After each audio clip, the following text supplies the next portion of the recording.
Welcome to Carrying Wayward, a supernatural podcast for fans who aren't ready to let go and newcomers to the series who are ready to jump in. I'm Marie Vigourou. And I'm Drew Schulman. In this episode, we're diving into Supernatural Season 1, Episode 5, Bloody Mary. Let's get this show on the road.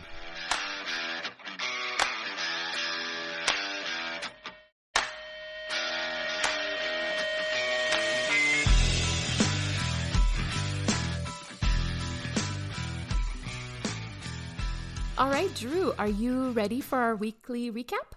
I am, but as we have discussed and we're going to share with our audience, we do want to give a content warning here. This episode and our conversations about this episode are going to touch on the subjects of abuse and suicide. So we do want to reach out to our fans and let you know if you are uncomfortable with the subject matter or today is not the day for it, feel free to pause and come back another time or skip this episode entirely if need be. But know that we will be here next week with another episode ready to have you back with us. Take care of yourselves, lovelies. And I want to give another warning before the recap. For me, Ooh. I can be a bit superstitious. Like, how to put this properly? I am not putting salt around the edge of my bed to make sure I'm not being attacked in the night. I'm not gonna go that far. But as we've discussed both on and off the show, I've had a few supernatural experiences in my own life. And I am recording this in a very small, dark room with a mirror hanging right in front of me. Oh. So that's a very strange choice for tonight's episode. Yeah, it occurred to me, and I've already said it once, so I will be watching my choice of words. Okay. But I can get away with one more during the recap, and following that, I will try to just, refer to Mary as Mary. But I'm ready for a recap. Amazing. Would you like to try to do it in 3 or 2 minutes? I think 2 minutes. I've gotten pretty good at this. Challenge myself. 2 minutes. All right. 3, 2, 1. Boop. We begin the episode with a very classic horror movie trope of a bunch of girls at a slumber party. We have a little bit of truth or dare, and of course we have the cute little joke of the truth. Oh, do you want to kiss so-and-so? No, I'll take the dare. Ha ha ha. We then have the classic, what I feel is like a classic we've seen in a bunch of horror movies and a bunch of shows, trope almost of let's send one of the girls into the bathroom and try to summon Bloody Mary by saying her name 3 times in front of a mirror. We then have the young girl go into the bathroom. She says it. Nothing happens. And the friends slam on the door, pranking her. Dad comes home, or comes downstairs at least, and says, hey, guys, be quiet. I'm trying to go to bed. And then Dad meets an untimely demise in front of a mirror in front of a bathroom, allegedly from the specter that they have summoned. This ends our cold open. We get into the episode. We find his obituary. Oh God, I have to hurry up. We find his obituary. We, the brothers decide to go after this, thinking it might be something supernatural. They start interviewing a little bit. They hear one of the girls say that they think it's her fault for summoning her. They start investigating a bit. They can't find the so-called Mary in the town anywhere. There's another death at her hands. They start investigating with another girl who they kind of roped into their investigation. They eventually trigger it down that it's a haunted mirror she's living in. 30 seconds. It's a haunted mirror she's living in, and they go after the mirror and they smash it and they win. Okay, wow. 22 seconds left. I realized I was getting towards the end and I had to wrap up, but it really, I feel like I don't think I really missed anything, did I? No, I mean, I think in terms of like this story, like this episode's story and narrative, I think you did pretty well. I actually quite enjoy it. The only thing I would say with regards to this is that, the Mary that they were looking for is somebody who was technically murdered by her boyfriend, right? Yes. That is the spirit that they're looking for. Yes, it is and a bit of a similar to the first one, it is a woman scorned.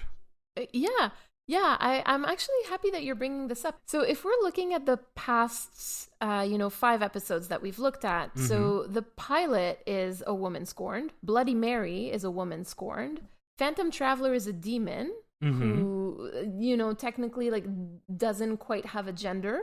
Yeah. Same thing for Wendigo, not quite specific on the gender. And Dead in the Water is a creepy child.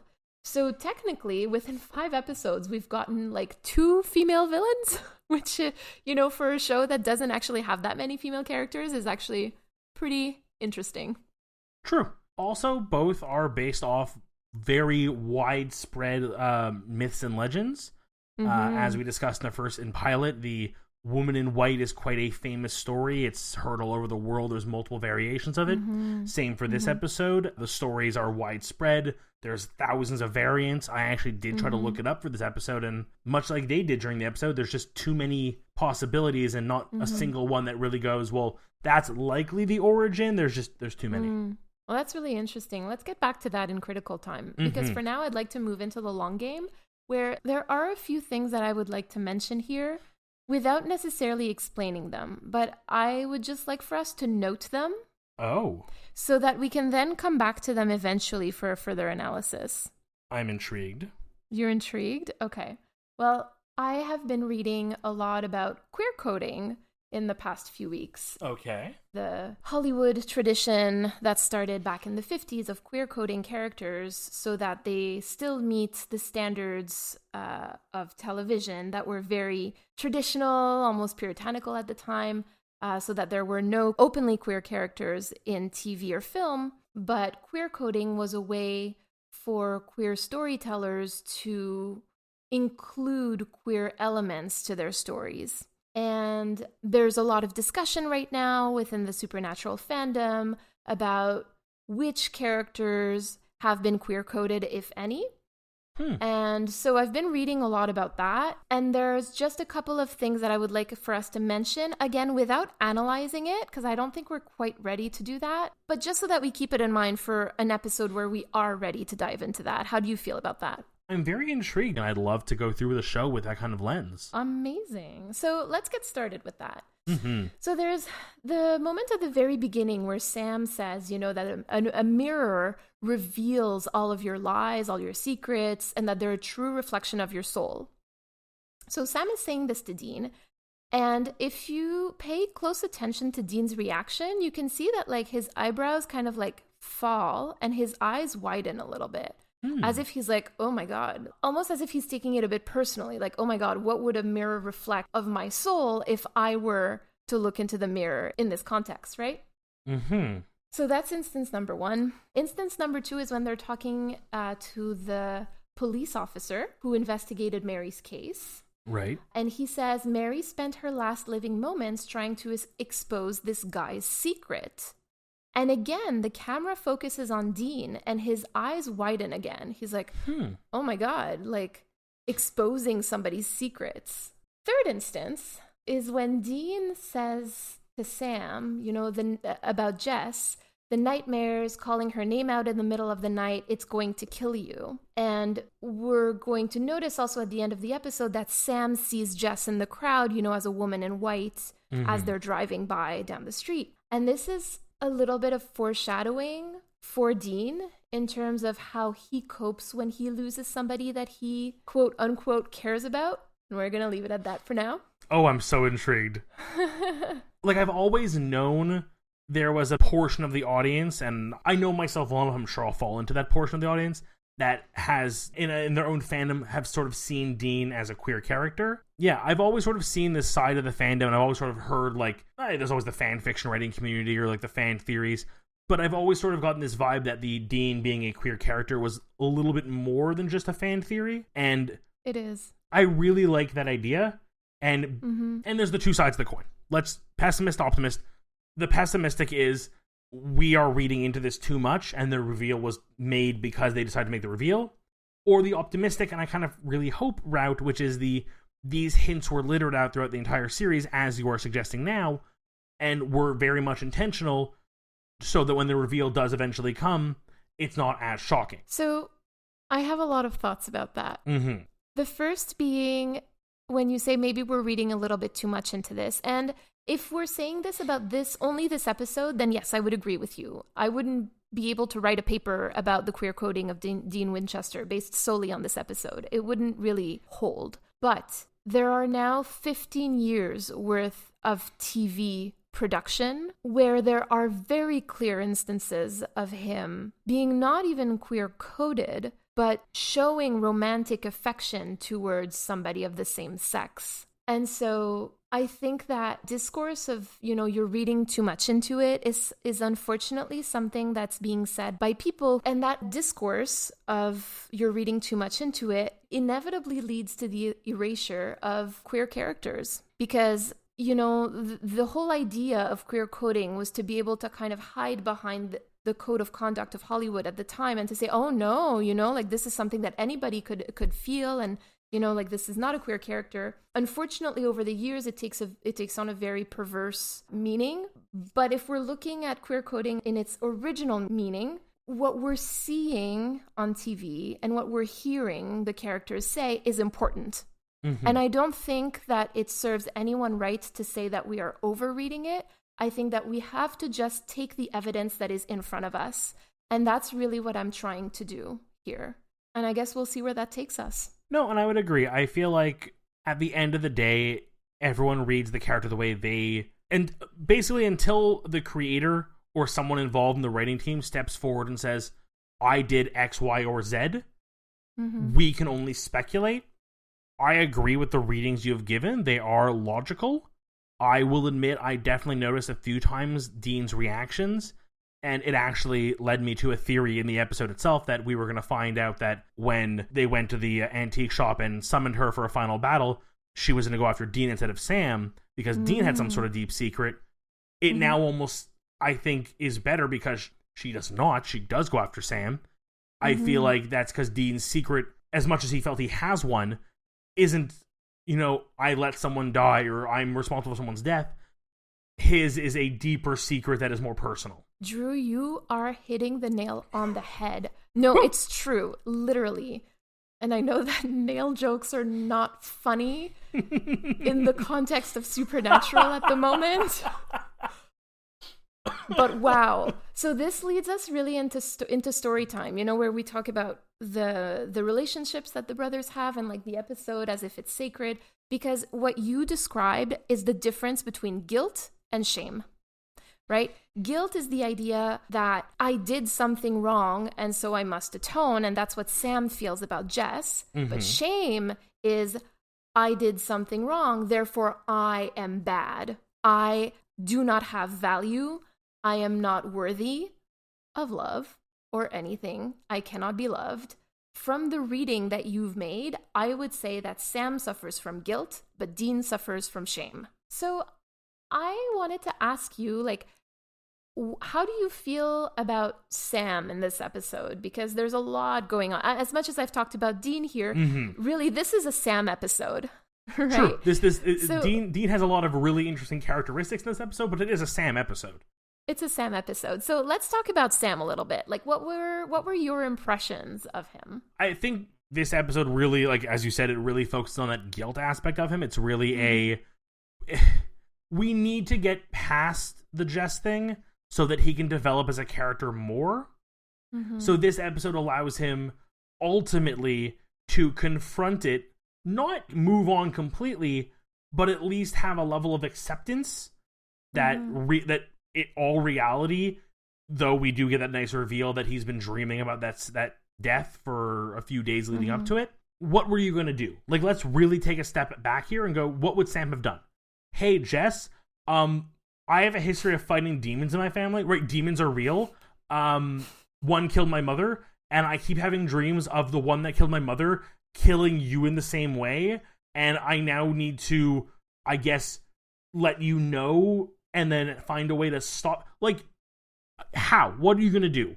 Well, I mean, especially with Sam, who was trying to turn the page on all of that, right? He was probably chalking it up to, I'm just, this is just a stress dream. I mean, I can't imagine that Sam Winchester during his time in college wouldn't have had, PTSD dreams of everything, of his entire childhood and teenage years. So he was probably chalking it up to that. Heck, I wouldn't be surprised if we discover at some point that while he was in college and trying to get away from the supernatural lifestyle, that he didn't encounter something supernatural and either just sort of turn a blind eye to it and pretend it never happened, or dealt with it as he could and just never spoke about it. You're smiling. Well, we will learn about that later, my dear. I saw you smile as I said that, and I tried to finish without laughing. We will learn about that later.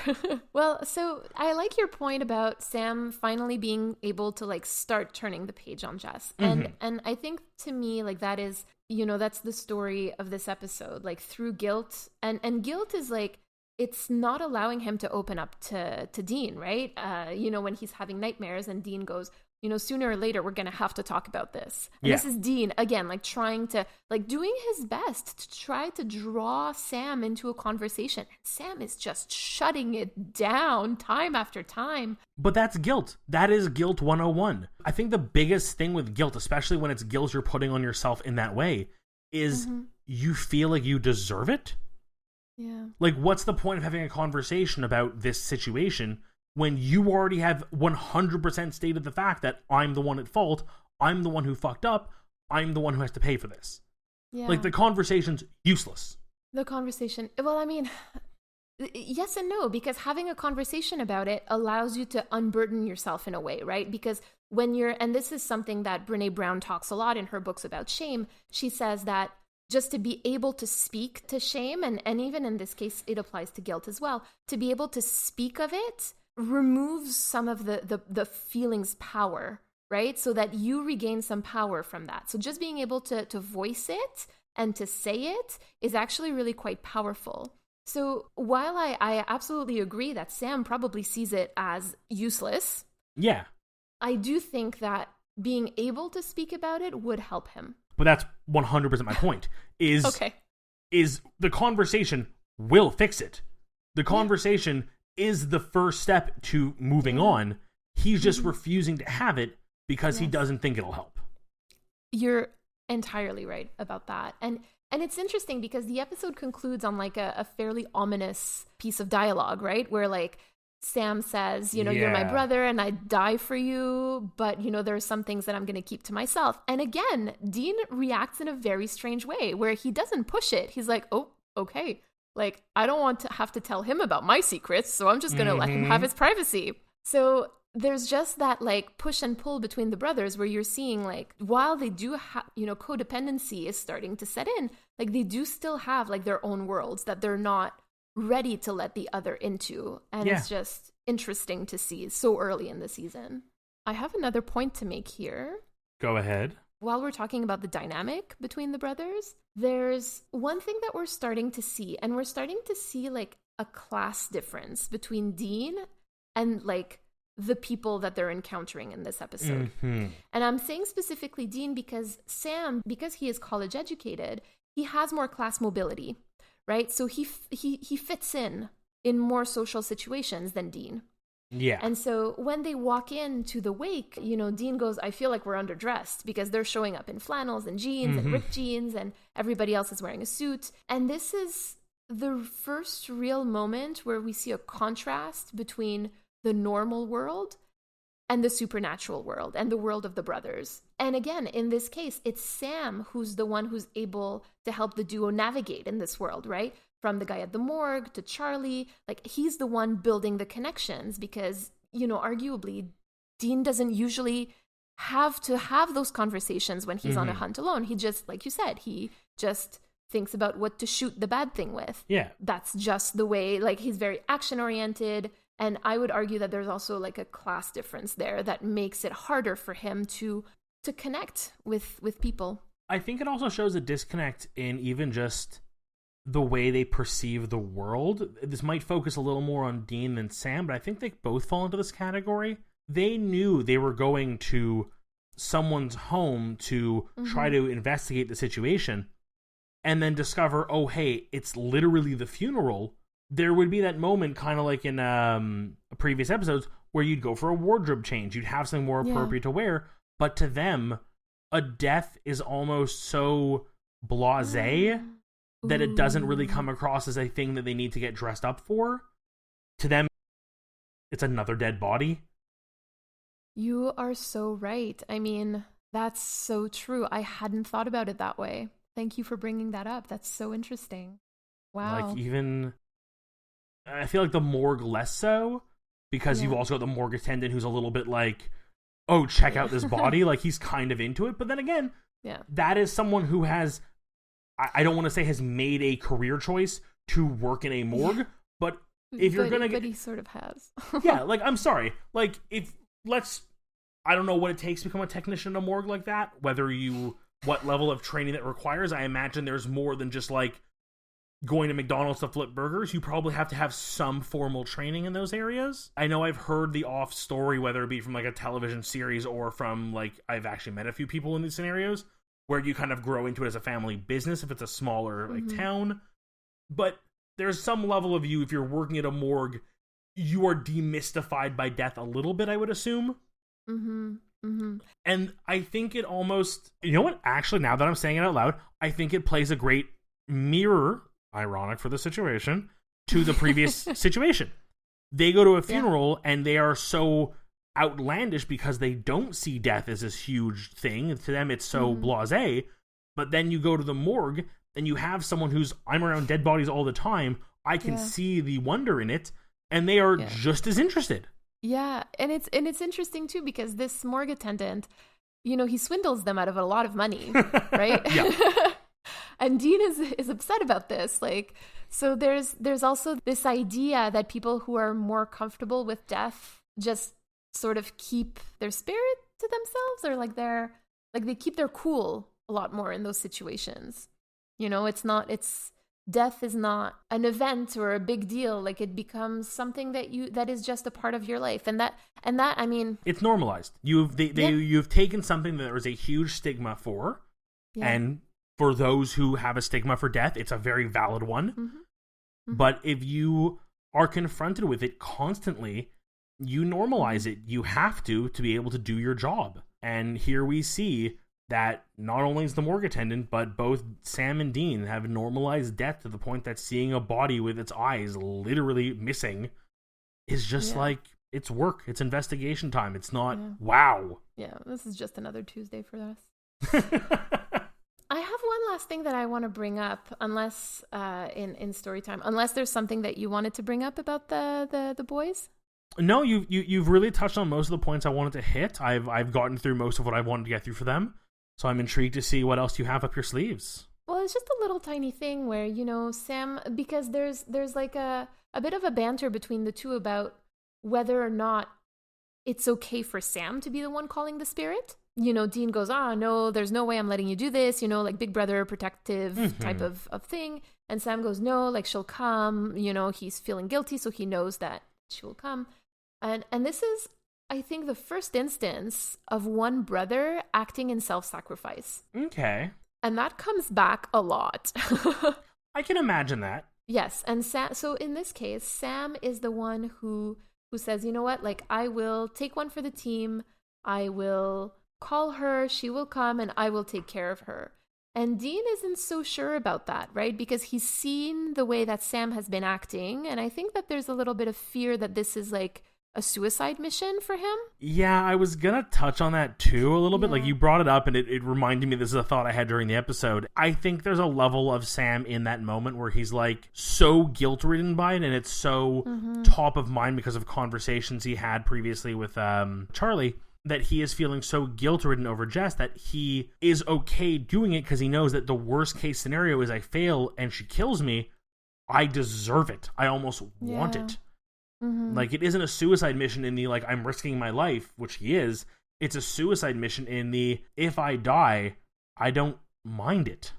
And I think that's what Dean is afraid of, right? That's his entire reluctance to this whole thing, I think. Yeah, I think there's both sides of it. There's the, I want to protect my brother. I don't want to put him in a scenario where his death is possible.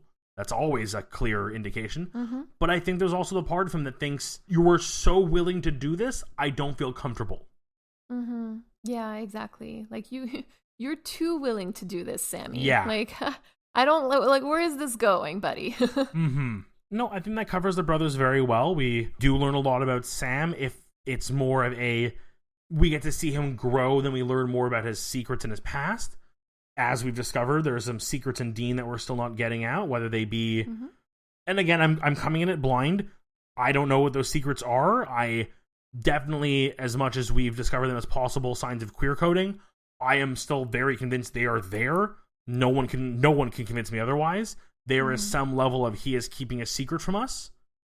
And as far as we know, thanks to our confrontation at the antique shop, it does not seem to be that he let someone die, so it's something else.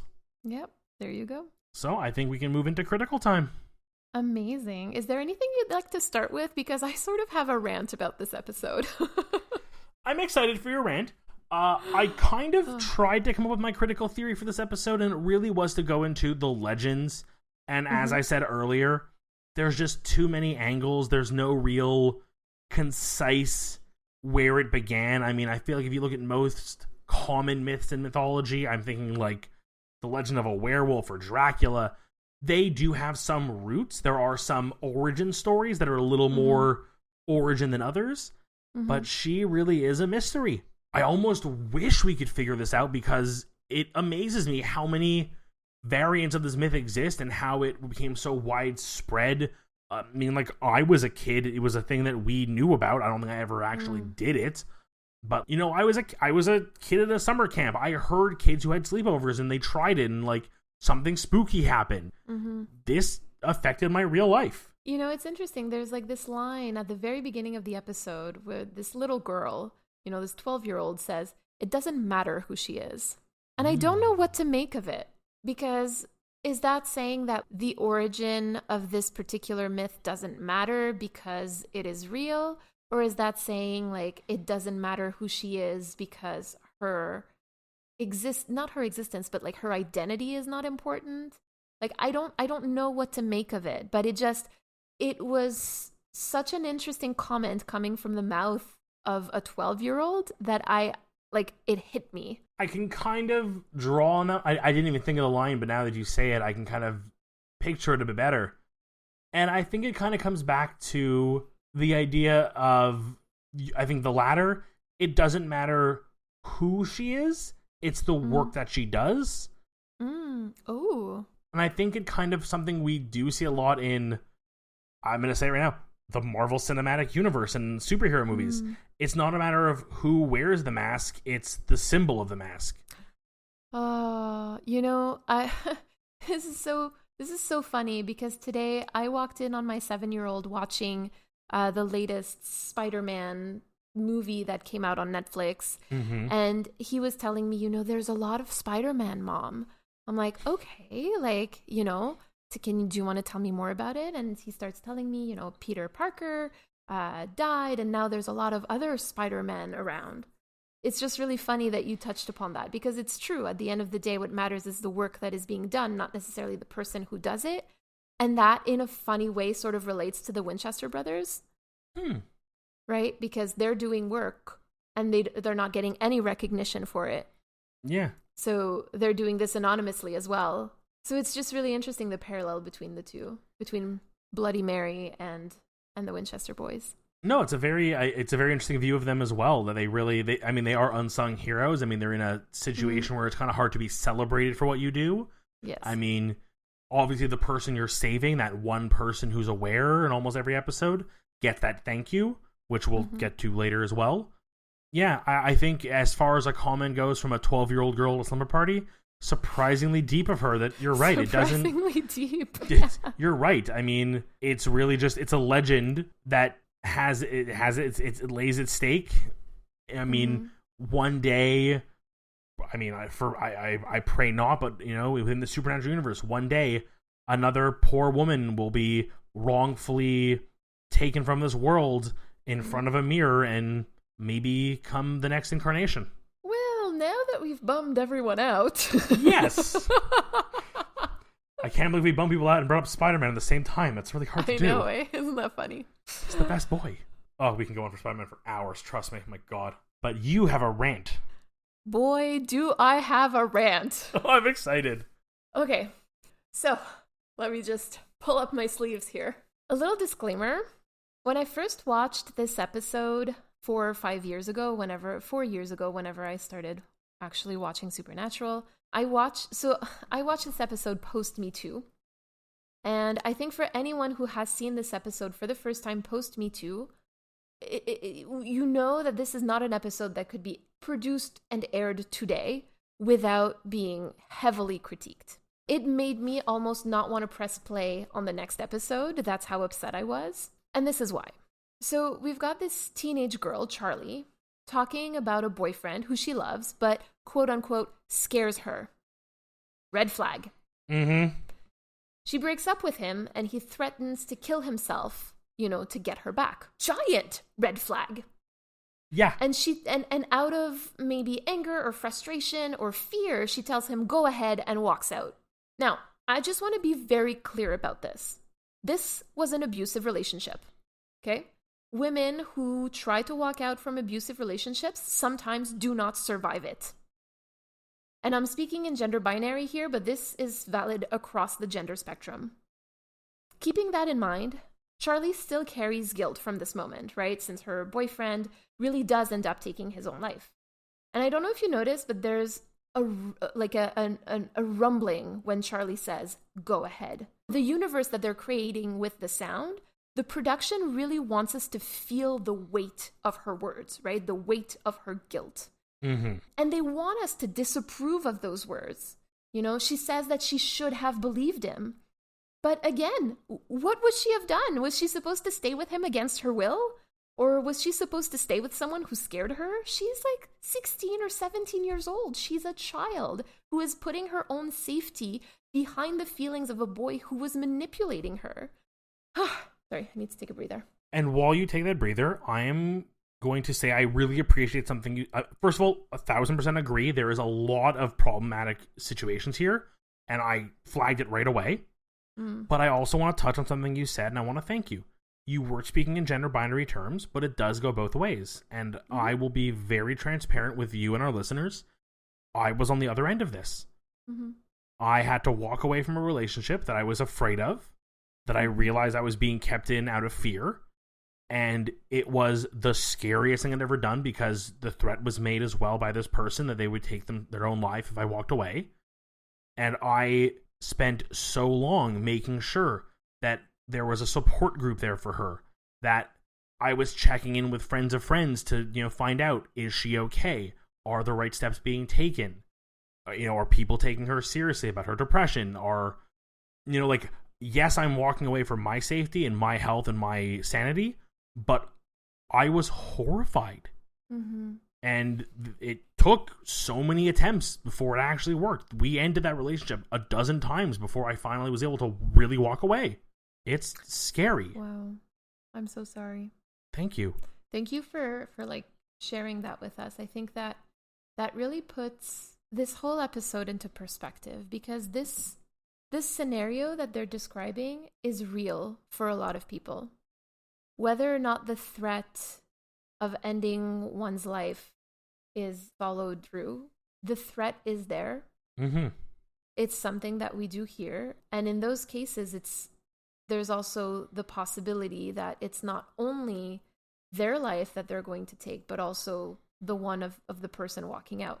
And so this is very real. And I was really quite upset to see that the production team was trying to make us feel like Charlie was in the wrong. Because what really upsets me about the interaction is that neither Dean or Sam actually tells her that it's not her fault.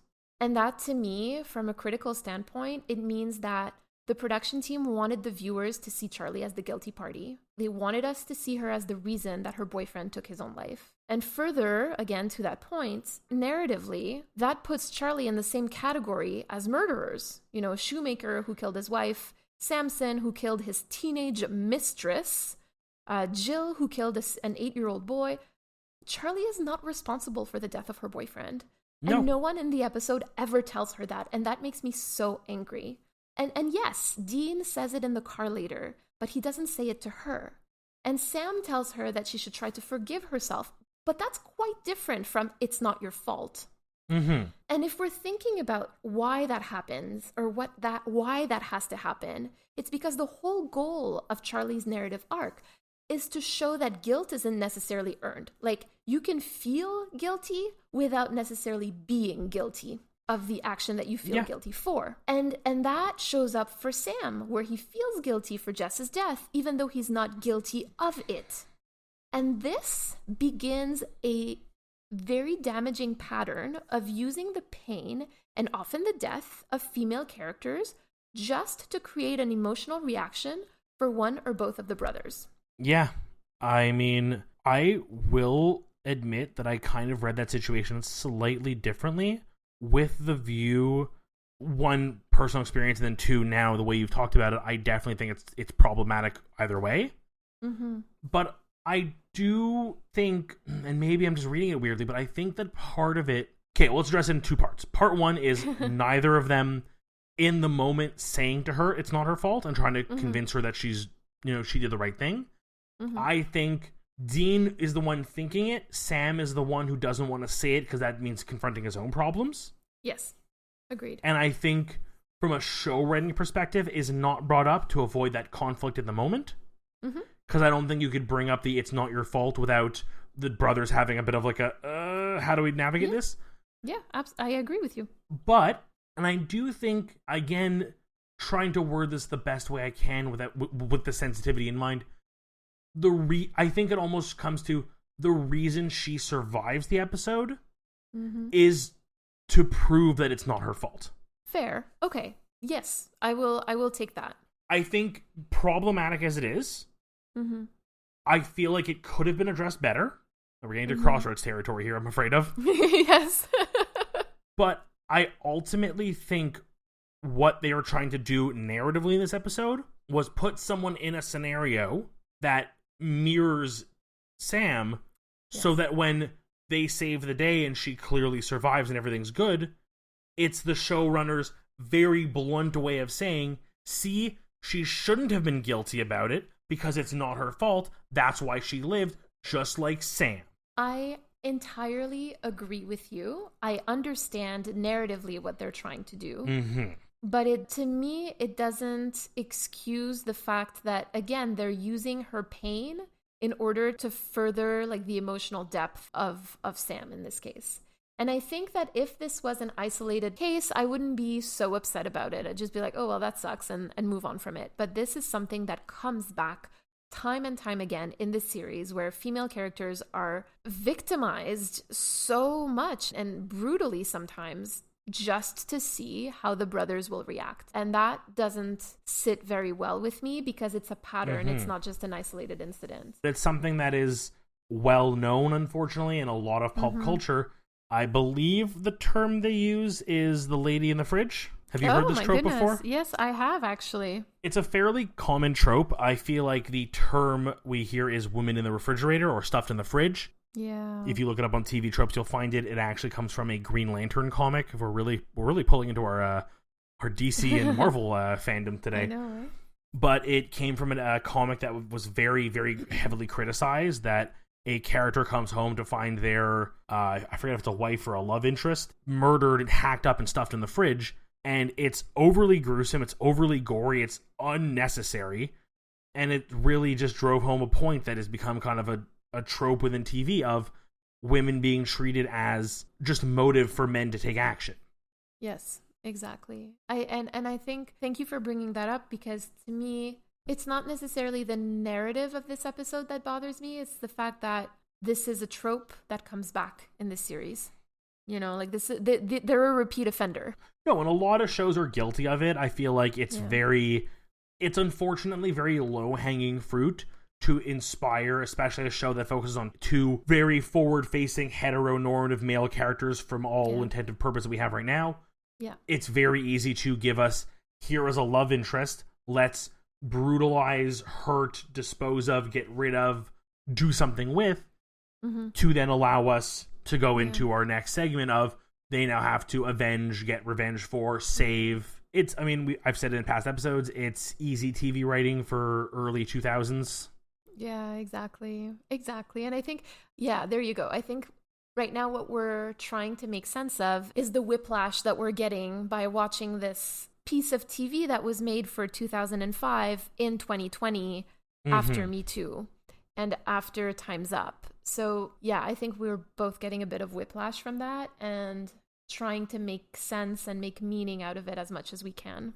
Well, Drew, are you ready to make a Crossroads deal? Yes, I'm going to let you go first because I'm afraid that we both have very similar ones this week. Oh. I'm getting a vibe, but I'm intrigued to see exactly where you go because I can pivot mine a little bit. Okay, thank you. I mean, mine is, if you've listened to the episode, you know exactly where I'm going.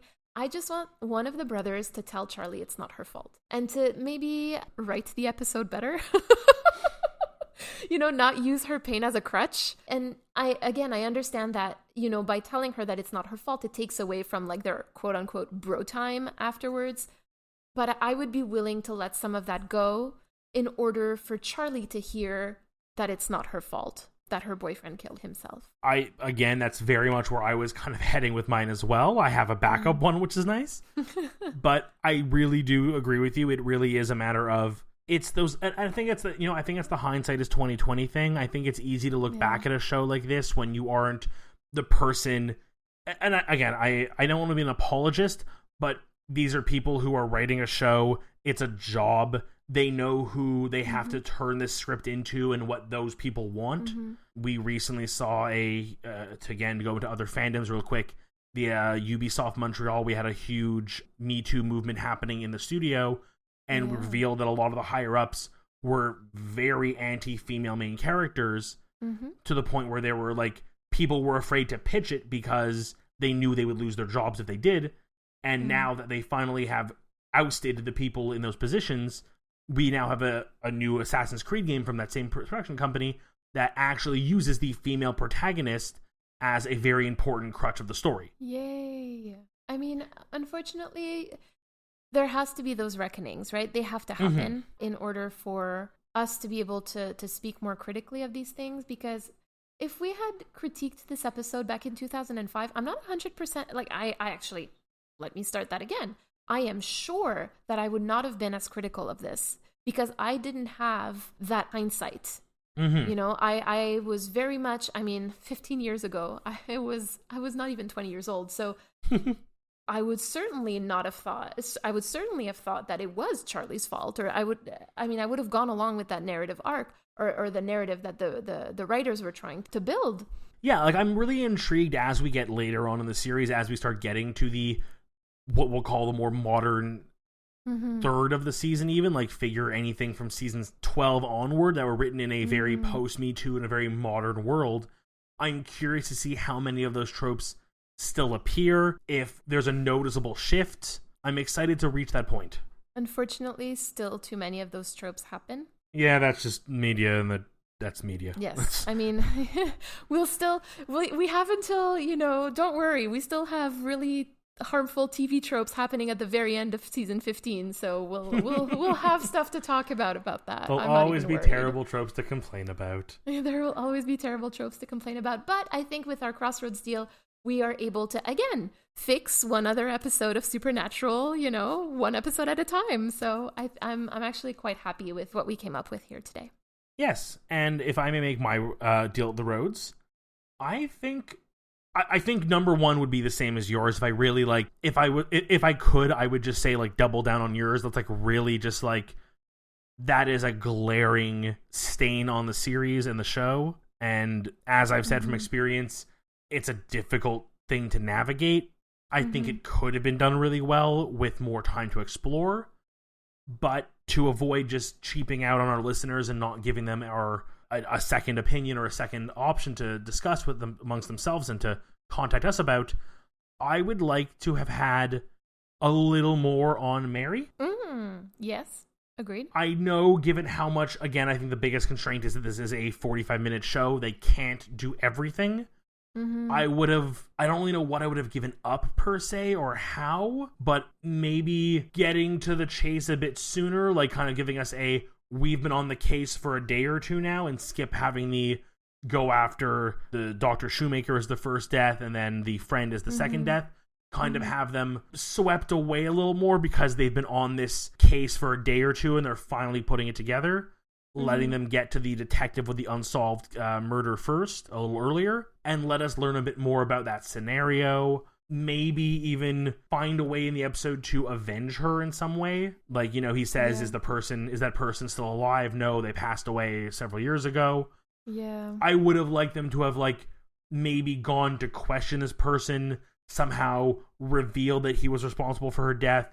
And I'm not going to say they should have killed him, but they should have made it very clear what he did, and they know, and kind of give him his comeuppance in some way. Yeah, and I think that's another upset of this episode, is that the only person who truly gets punished, apart from Shoemaker, Jill, is Mary herself. And I think that speaks to the idea that, like, even though you have lived trauma, like, it is never okay to perpetuate it onto others. No, I want to touch on that too. I totally, thanks for reminding me. It's a very interesting point that I don't want to say they let her kill herself, but they use her powers against her in the sense of she is exactly what she hates. She's become the thing she hates. She is someone bringing death to people. Ultimately, she believes deserve it, but at the end of the day, you can't be judge, jury, and executioner. That's not how this works. And ultimately, like you said, it also brings back the idea that vengeance doesn't really solve anything. Yeah. Right? We talked about that a little bit in episode 3. And I think that comes back here again. And again, you know, there's no reflection on the side of the brothers thinking about, you know, that revenge doesn't really get you anywhere. They're just not there yet, right? So. No, it's nice again that it's leaving us these breadcrumbs, like in episode 3, of we are learning something about vengeance, about the characters, about the world through these creatures and these stories that only help us better grasp the narrative they're trying to build for us. No, I think those are two very good crossroads. I like I said, definitely yours was the one I wanted to go with, but I didn't want to take it away from you. But I'm also happy I got to say my piece as well about Mary. You know, the poor thing, she suffered too. It just doesn't give her the right to go on a killing spree. She was a teenager who was dating someone who had a wife who was a surgeon, so clearly in his 30s. I mean, this is really predatorial. Anyway, I did not like this episode. Again, problematic in many ways. Yeah. And again, why I feel she deserves some level of I hate to say vengeance, but some level of like Closure. Thank you. That's the word I wanted. Closure. Yeah. I feel like so much of the show is going to be about getting closure in ways that we shouldn't be getting it. Oof. Why do I foresee this? Ugh. Oh my God! Don't think about it. Don't say these things. Don't say these things. Oh, well, that does bring us to the end of our episode, and I do want to reach out quickly to our listeners and do invite them, especially with the Crossroad deals. I think there are so many things we can talk about in this that with only 2, we are limiting ourselves, but I want to leave those doors open for fans to come in and tell us what deals they would make, whether you agree or disagree with ours. Yes. Send us an email. Yeah. An email or a voicemail. I would love to one day go back and visit like our favorite, like, oh, we had a fan for episode X suggest Crossroad deals Y. Why didn't we think of this? Or like, what are the ramifications of it? There's a lot of room there to converse, you know, give us our jumping off points. We love those. Exactly.